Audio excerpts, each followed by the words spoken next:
Hey everyone, Admiral Seabass here for the Commonwealth Strategy video in my strategy series. I believe this is my fourth video in my strategy series, and it's been a while since I made videos actually. I made a ton of videos about 3 weeks ago, and then we had vacation and I had some work travel.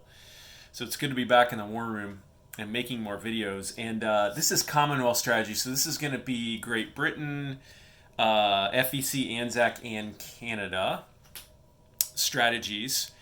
And I'll just skip to the chase here. The Commonwealth has got it pretty tough strategically, especially I think Great Britain. And I'll explain why that is. So let's just get right into it. Let's just go over the six victory objectives here that the Commonwealth has. And then I will talk about how I think you should prioritize those as the Commonwealth player. The first one is called Contain Communism. It's worth 1 victory point, and you get that if the USSR has no land units in Europe west of eastern Poland and does not control the Bosphorus and Dardanelles Straits. Second one's called Maintain the Empire, 1 victory point. You get that if you end the game in possession of South African Union, Cairo, and Aden. I'll show that in a minute. Third, Contain Fascism, 1 point. You get that if Germany and Italy are within their starting boundaries at the end of the game. Fourth, Mediterranean security, 1 point. You get that if Great Britain has twice as many capital warships in the Med as the Axis, or you possess Gibraltar, the Suez, and Malta. Now these 4 apply to Great Britain only. The fifth one's called Preserve the Empire. This is only the FEC. That's 1 point if at the end of the game the FEC has possession of all land zones worth at least 1 IPP in India, Burma, Ceylon, and Malay. Last is Anzacs. This is South Pacific security, worth 1 point. They get that if there are no enemy troops anywhere in Australia or New Zealand, and there are no enemy warships in or south of the Netherlands East Indies. So there's the brief overview. Let's talk first about Great Britain. Now, I think priority 1 for Great Britain is going to be this one right here, Mediterranean security, worth 1 point. And let's zoom out here. Let's go look at the Med and talk about this one. And I'll explain why I think this is your number 1 priority. That's a little close in, isn't it? Let me see if I can manipulate this here, get a better look at the Med. There, that's a little bit better. And we can see the home country. Oh, that's a little, there we go. Yeah, that's better. Okay, so just by way of reminder, Mediterranean security is you have to have 2 times the number of capital ships as the Axis in the Mediterranean, or you possess Gibraltar, Malta, and Cairo at the end of the game. And Gibraltar is here, Malta is here, and Cairo is here. So there's 2 ways you can get this. You can have twice as many warships as the Axis, which will probably be Italy, or you possess those 3 land zones. So I think this should be your top priority. This is worth 1 point. It's the closest objective to Great Britain, and it's very specific. It's literally very, very specific for you to get. And I think you should do this by focusing on the land zones, and in particular focusing on Gibraltar. To me, the top priority for, again, just based on the rules and the objectives, the top priority for the Great Britain player should be keep Gibraltar at all costs. At all costs. And it's the most important, as it's, and if you keep that, you get this victory point if you combine it with Malta and Cairo.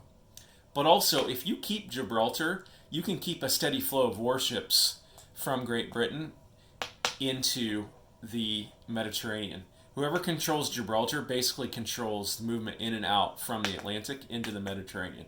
So if you keep this, you can try to get enough warships in here to have 2 times as many as the Axis does. Okay, so keep Gibraltar at all costs. And also achieving this, so it's worth 1 point to you if you get Mediterranean security, but it also denies a point to the Italians. So it's basically worth 2 points to the Allied effort. So that's the one I would focus on first. The second one that I would focus on is called Maintain the Empire, worth 1 point. And you get that by possessing 3 specific land zones. First, South Africa Union here, right here. Second, Cairo here. And notice Cairo also counts for the Mediterranean security potentially. So very important. Cairo is also very important for you. And third is Aden right here. Okay, I think that it's going to be easiest to keep South Africa and Aden. Only really Japan can threaten those, I think.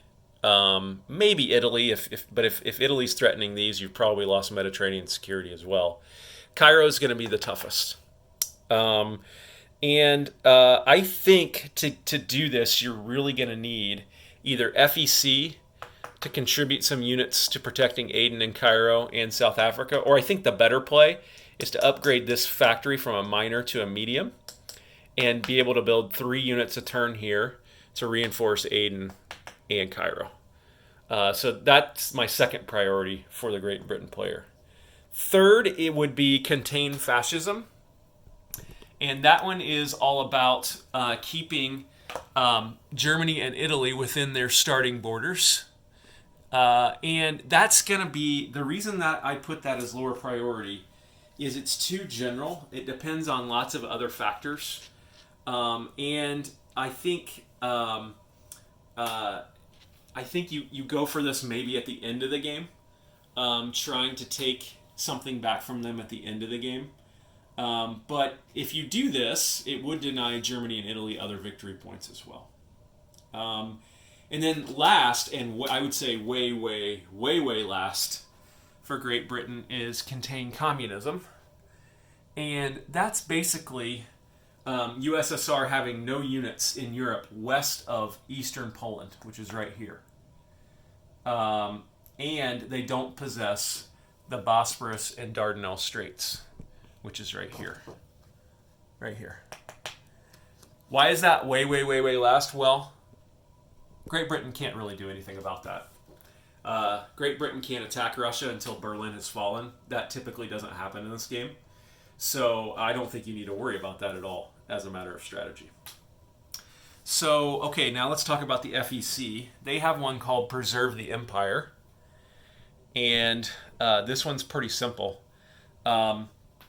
It basically says that, let's see if we can get a better view here.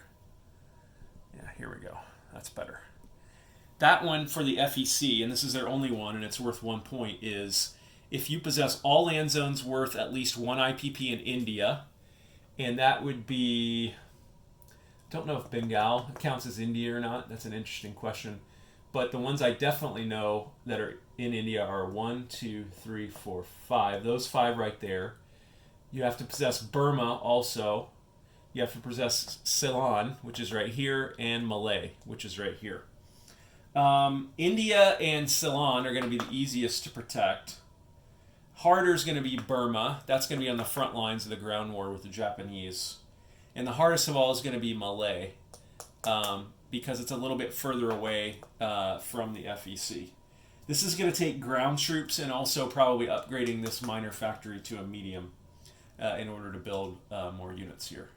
So FEC basically has to protect this line right here to get from the Japanese to get their point. The good news is that Commonwealth goes after the Japanese, so they'll get the final say on that particular objective. Last but not least, we have Anzac.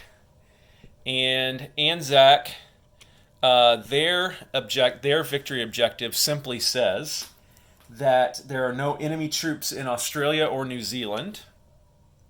Australia, New Zealand. Or, the more interesting one, no enemy warships in or south of the Netherlands East Indies. That's here, here, here, here, here, and here. So these 6 zones here, 1, 2, 3, 4, 5, 6, can be no enemy warships in. So subs don't count for that. This is going to require naval and air power from the Anzac in order to ensure this.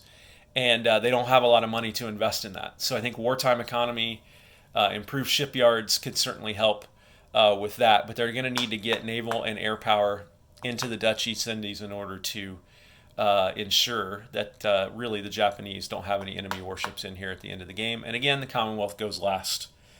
So in Canada, Canada has no specific victory objectives. Let's look at our good friends, the Canadians here.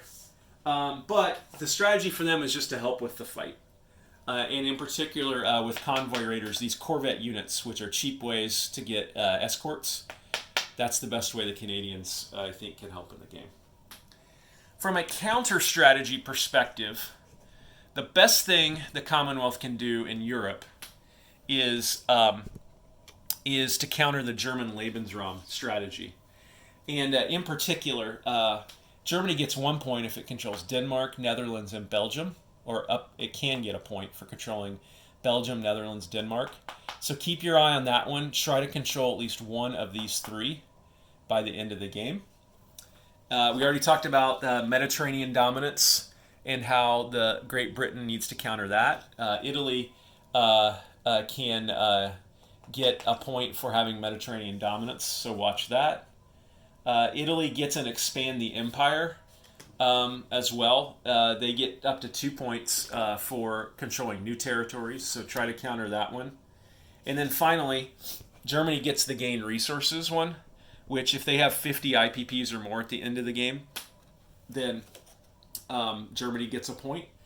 And Germany will probably need France to get that point. So you need to help take back France, or at least as much of it as you can, especially Paris, in order to counter that.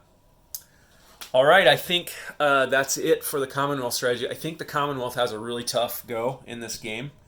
I think coordinating 4 and now 5 different nations with different budgets is going to be pretty tough.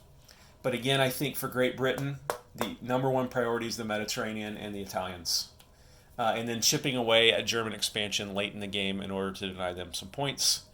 FEC and Anzac have pretty specific objectives down here. FEC and Anzac need to work together to hold this line right here, from the Netherlands East Indies and then swinging north 45 degrees through Malay, Burma, and up into India. So that's where they should be focusing as well. And that's exactly where Japan needs to score points too as well, particularly down in this area. So this area right here should be very busy in this game between the Japanese, the Commonwealth, the Americans, and the Dutch. All right, that's Commonwealth Strategy. Admiral Seabass signing off.